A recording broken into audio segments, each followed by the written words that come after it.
अब देखो दृश्य 2 शुरू हो गया। पानी की तो सारी बातचीत समस्या हो गई, अब दूसरा है हवा का। वैसे ही दरबार इस बार पानी की जगह हवा है और हवा बनी लड़की के कपड़े उड़ रहे हैं। पर्दे के पीछे रखे पंखे की हवा सीधी उस पर पड़ रही है। मतलब उन्होंने ऐसा सेट किया है कि पंखे से दिखाई दे रहा है कि वो हवा बनी हुई है। साए साए की हल्की आवाज़।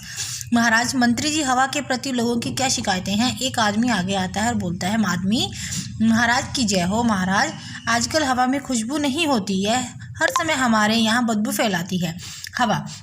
महाराज, यह आरोप झूठा है। बदबू के कारण तो मेरा जीना कठिन हो गया है। मैंने अपने आप में, मेरे पास ना तो खुशबू है ना बदबू। पहले ऐसा नहीं होता था, पर आजकल ये लोग मरे हुए पशु पक्षियों को यहाँ वहाँ डाल देते हैं, उनके कारण मैं बदबू वाली हो जाती हूँ।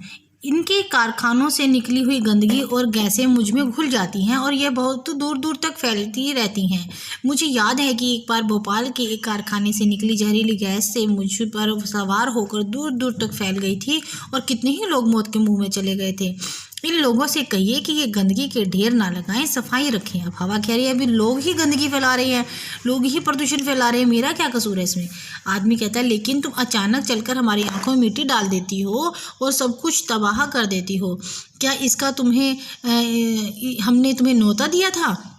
हवा कहती है, चलना मेरा काम है, आप कहते हो तो लो, मैंने चलना बंद कर दिया। अब हवा चलेगी नहीं तो क्या होगा बेटे? हवा का चलना बंद हो गया और सभी को घुटन महसूस होने लगी, सबके सांस रुकने लगी। हवा तो हमारे जीवन के लिए बहुत ज़रूरी है। मंत्री कहता है, अरे हवा रानी, नाराज मत हो, धीरे धीरे तो चलो, सांस लेना मुश्किल हो गया। महाराज, हवा के बारे में और कोई शिकायत है? महाराज कहते हैं, कोई और है इसकी शिकायत? तो कहती है कि महाराज, हम अपने घर साफ सुथरे रखते हैं, पर हवा आंधी बनकर आती है और हमारे घर रेत और कूड़े से भर देती है। हवा तो बहे पर आंधी क्यों? भाई हवा चले, ठीक ढंग से चले, वो तेज क्यों चलती है? सारे घर में रेत और कूड़ा डाल देती है।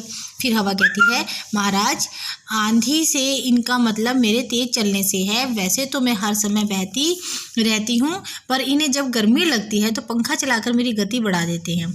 उसी तरह जहाँ भी हवा कम होती है मैं तेज़ी से वहाँ जाती हूँ। जब मैं तेज़ी से चलती हूँ तो रेत, मिट्टी, कूड़ा आदि जो भी हल्की चीज़ें होती हैं मेरे रास्ते में आती हैं तो वो उड़ जाती हैं। ये लोग अपने घर पर और दुकान साफ करके कूड़ा अपने घर के आसपास ही डाल देते हैं, नालियों में, सड़क पर डाल देते हैं। कई बार गांव के बाहर कूड़े के ढेर लगा देते हैं। इनका फेंका हुआ कूड़ा ही वापस इनके घरों में जाता है। महाराज, लोग अपने गांव या शहर को पॉलीथीन की थैलियां सड़कों पर फेंक देते हैं। और देखो पॉलीथीन के बारे में भी आ गया ना, वो कहती है कि खुद ही सारी सड़कों पे फेंक रहे हैं, तो वे मेरे साथ उड़ जाते हैं, खेतों में फैल जाती है और फसलों को भी नुकसान पहुँच जाती है। इससे मेरा मन बड़ा दुखी होता है। अब हवा कहती है, मेरा तो काम चलना है, मेरे रास्ते में जो आएगा वो तो उड़ेगा ही ना, तो गंदगी तो ये लोग फैला रहे हैं। महाराज, मैंने सबकी बात सुनी है, लोग हवा से दुखी तो हैं, पर कसूर हवा का नहीं है। लोगों को सफाई की आदत अपनानी होगी, तभी हवा दूषित होने से बचेगी। हमें चाहिए कि हम हवा और पानी को अपना दोस्त बनाकर उन्हें नुकसान ना पहुंचाए, इससे हमारा भला और बचाव होगा। लोग हवा और पानी के प्रति दोस्ती का भाव दिखाते हुए वहाँ से चले गए। अब देखो बेटा, इसमें इस पाठ के जरिए हम सबको ये संदेश दिया गया है कि हमें गंदगी नहीं फैलानी चाहिए, हमें पानी को गंदा नहीं करना चाहिए, हमें कूड़ा करकट अपने आसपास नहीं फेंकना चाहिए, सफाई रखनी चाहिए।